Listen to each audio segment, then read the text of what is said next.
Would you rather find gold with a metal detector or a gold pan? Because the common misconception is that if you use a metal detector, you're going to find massive life-changing nuggets. And if you use a gold pan, you're only going to find flour gold.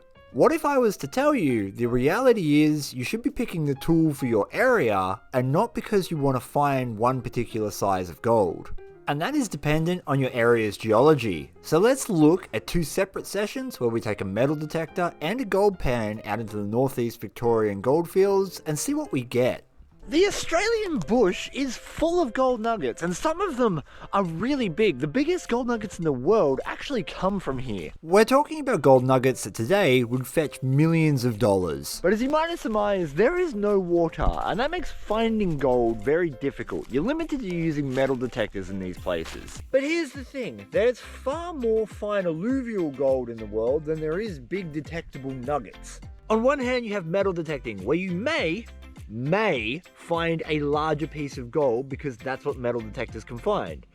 And on the other hand, you have fine alluvial gold that you can find with a pan, where you'll get consistent gold all day, but the majority of it will be little. You use a metal detector because there's no other way of prospecting for gold. Sluicing for gold is by far the most efficient form of hobby prospecting, but you can't do that without water. And so I kind of want to showcase the differences in one video. I'm going to metal detect and pan for the exact same amount of time in places I've never done either in. I'm currently on a field that has detectable gold, but I've never metal detected here. I'm going to spend about 5 hours looking for gold nuggets, using one of the best machines that has ever been made for it, the GPX 6000. Then on day 2, I'm going to go out with my gold pan, and then we're going to compare the results. I've got this schmancy dual battery system put in, which means I can charge my batteries on the go-go. This is not about figuring out whether or not metal detecting is better than panning or vice versa. I think it's useful to be able to see the reality of both types of prospecting, because that might be able to help someone out when they're deciding what tools to buy. I love checking right on the edge of the old alluvial workings because you never know what you're going to find. It's usually a bit of junk, but you always find something.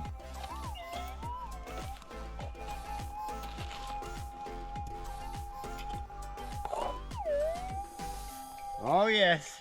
The number one thing we find out here on the Australian goldfields is lead shot. These are from the old timers shotguns, and then a lot of hunting that happened thereafter. Shotguns were super cheap, easy and reliable to run, so they used them not only for claim protection but their primary hunting rifle as well. So we find a lot of lead shot.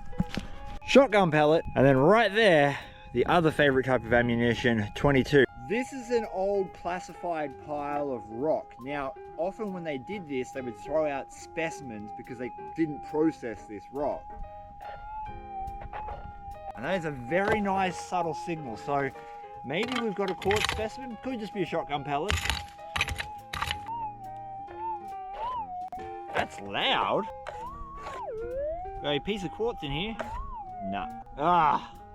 Yeah. The GPX is a very sensitive machine, so we've got a shotgun pellet here, and it would have picked it up on its side, and then I've moved it and it's gone flat and made a louder noise. Shotgun pellets, we're going to be digging these all day. It's important to remember that metal detectors find big gold because that's all they can find. It's a common fallacy to think that if you go out with a metal detector, all you're going to find is big gold. The reality is you might not find anything, and that's because the geology in your area might be incorrect to produce big nuggets.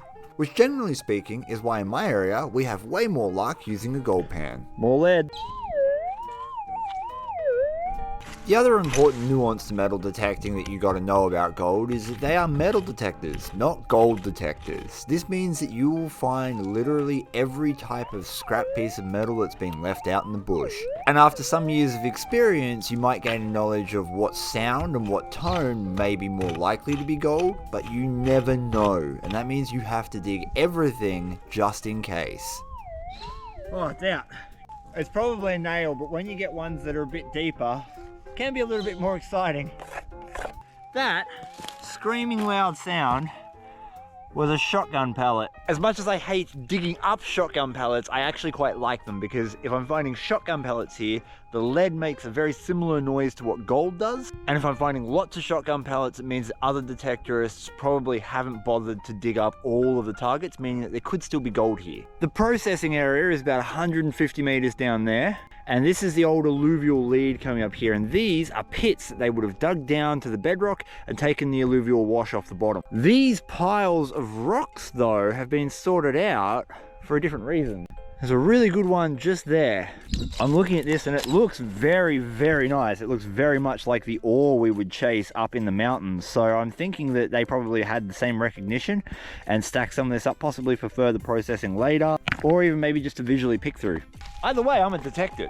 In previous detecting sessions, spotting anomalies like this in the bush has led me to some of my greatest gold finds. And it was no exception on this day. Spotting an anomaly on one of their old timers' dig holes is what led me to my first piece of gold.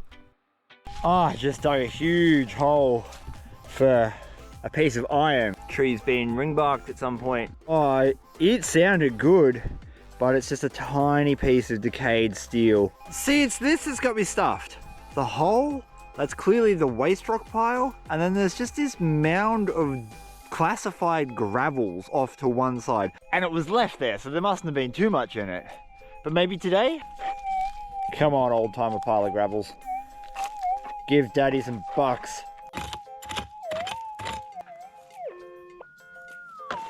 Wow, that is a loud target. The nail. But my hunch was right, these piles would contain gold, and in the very next one, I got my first bit. Once again, we have a mega hole here, and they've got a pile of quartz here that's all being sorted out, all being classified down. It is a very soft signal, but it sounds good. I've spent so much time in these gold fields. I know that generally in this area, if you are going to find gold, it's going to be in a piece of quartz. I hope. Oh, please don't be a bit of tooling. Oh, it just got really loud. It's probably a bit of junk. It's part of a nail. But this is why you dig every single target, because what happens next? Right there, I got that bit of nail. And I thought, yo, this is normally how it goes. You spend 6-7 hours looking, maybe 1 or 2 little pieces of gold. So when I got a signal next door, I thought, no way, it's going to be more of the nail. It's not, it's gold. It's gold, it's gold, it's gold. It's really small though. Listen. I will zoom in on that with the GoPro as best I can, but that is a tiny little piece of gold. It's probably a 0.05, a 0.07, somewhere in that range. So somewhere around like $8 or $9 worth of gold.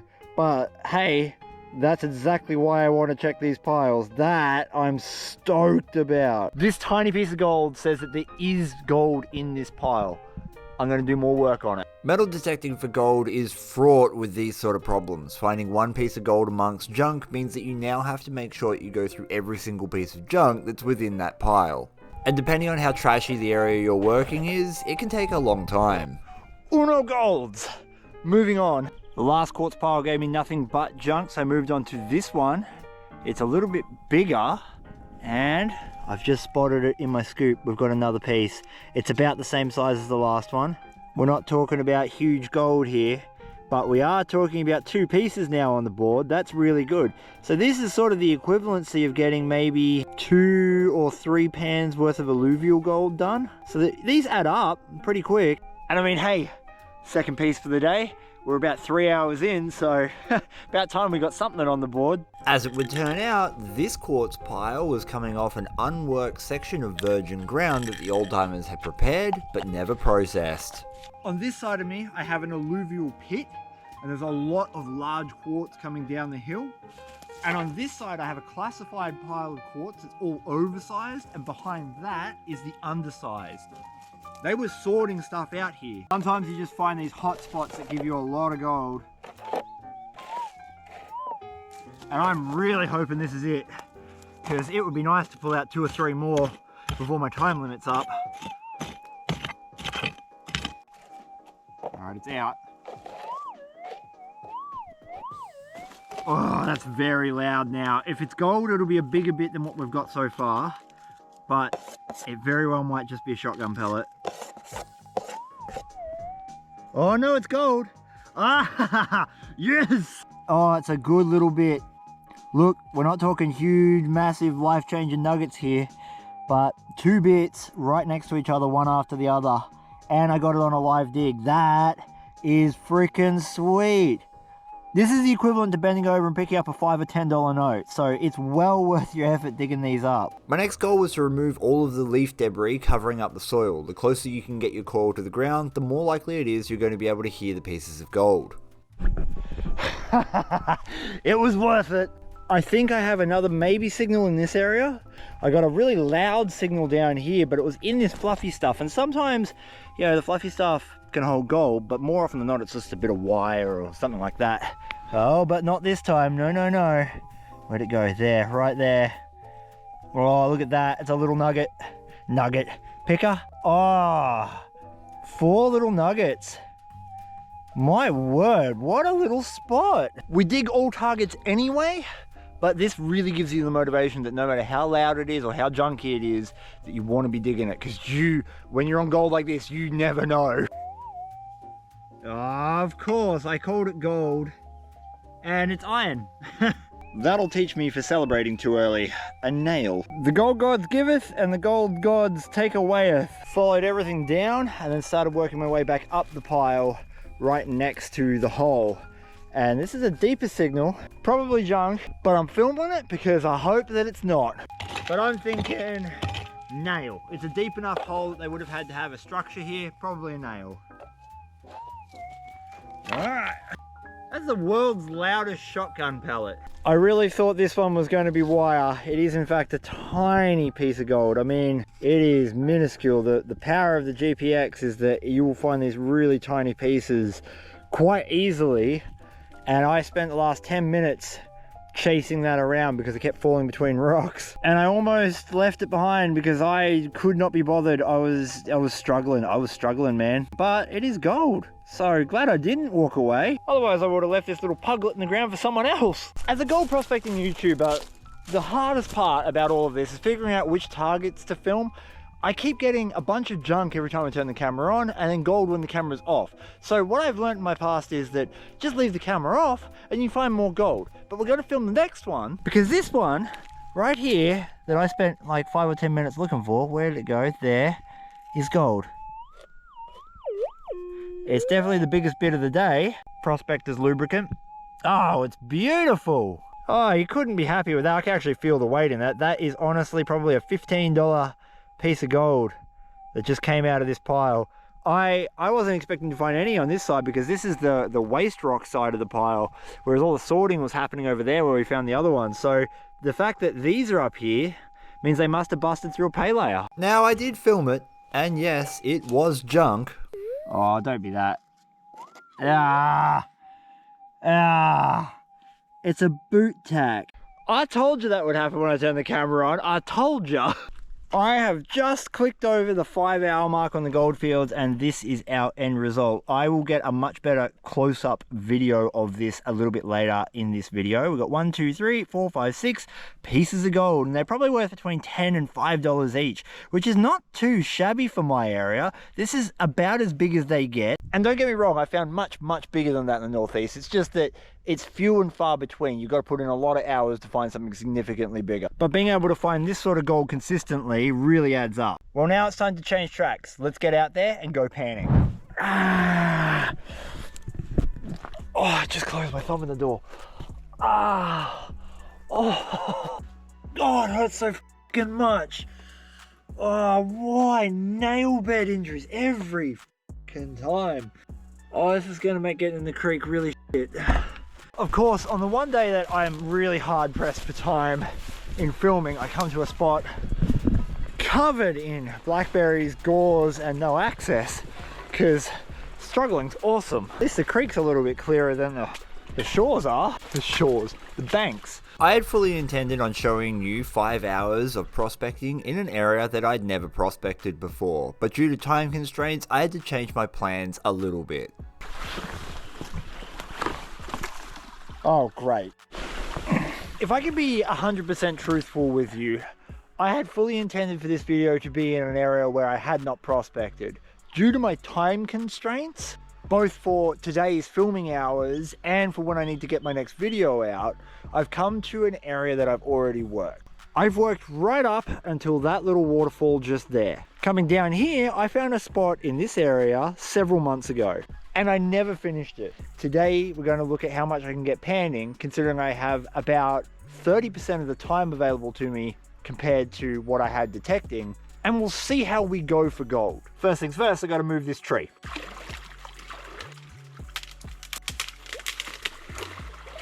Now, I don't actually remember exactly where the deposit was. I know it was somewhere here. So we're gonna find that one out. Whoa. If I'm being straight up, this doesn't look that good.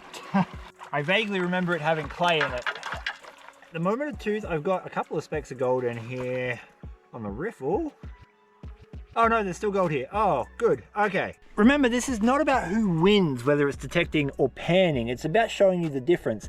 This is an average pan. It's not great, but it's also not terrible. It's workable. Just like in metal detecting, where you only get one piece of gold to a lot of dud targets, there's usually a lot of dud pans in between finding good spots whilst panning. And that's the part of this video that we skipped over due to my time constraints. I'd already found a deposit, and so I was able to get gold in most of my pans.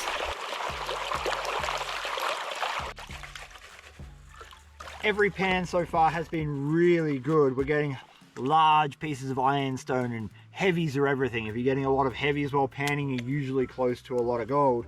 There is around 25 fine flakes of gold every single time I do a dish. And we've got a lot more dishes to go. But as usual, no time, because why would I come out here early? Gadsy will be happy, we got our first shotgun pellet. It looks like the sun's going to go down, and the finger trick tells me that it's going to go down in about 30 minutes, even though it's only 2:30 in the afternoon.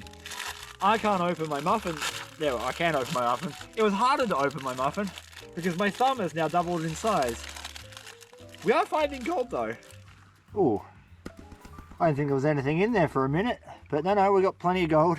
The gold was remaining consistent and steady, and this is the sort of gold that by the end of your day will add up. Oh Lord, my thumb has fallen up a whole bunch. I got sausage hands. Do you have sausage hands? The gold was okay in this section, but it's better up against the bank. There's just a really big couple of boulders stacked in there. And now that the fireball in the sky is gone, it is freezing cold, so I'm not about to dip my arms in there. I'm not doing it.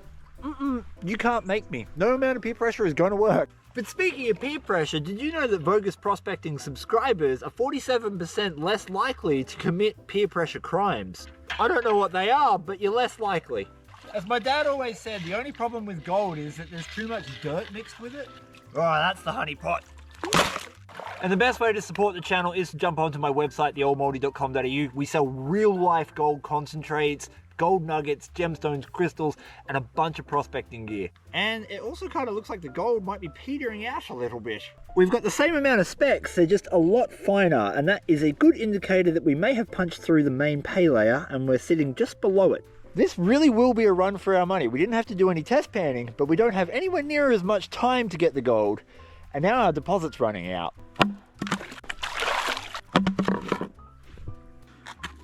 I've been panning on the creek for about an hour and 45 minutes, and that's the gold that I've managed to recover. That's a respectable amount. There's some decent sized flakes in there too. If I had a full 5 hours today to get in and prospect properly, we'd probably come out with even more than that. So when it comes to getting this stuff on the scales, I think it's going to be a very close call as to which got more, metal detecting or panning. Metal detecting and panning offer unique and different opportunities as well as their own limitations, and hopefully this video is showing you that they are vastly different ways of prospecting. And I really hope it showcases that just because you're using a metal detector doesn't mean you're going to find a $100,000 nugget. Yes, the opportunities with a metal detector are greater than a pan to find something like that, for sure. But just because you're using the tool doesn't mean your gold automatically gets bigger. It's the reason that I don't do sniping in the rivers around here, because all the gold's so fine, it's highly unlikely that you get to see anything at all. But without further ado, let's have a look at what we've got in our pans. This is both the gold gold, we got detecting and panning. That's about the average size pieces of gold you're most likely to find around the northeast of Victoria. There are a few spots around here that I know have bigger gold, but even in those spots, it's not necessarily guaranteed that you're going to find anything larger than this. The geology of my area simply doesn't lend itself to making big gold like it does down in the Golden Triangle in central Victoria. It does, however, make a lot of very fine gold. And this is a fairly accurate representation of what I would get on an average day's prospecting. Just where I'm looking, not where I'm working a deposit. Given the limited amount of time I was able to spend in that spot, I'm pretty confident this is a fairly accurate result. By the looks of it, I'm guessing there's about a 0.3 grams worth of gold there, which wouldn't be too bad for the 5 hours I put in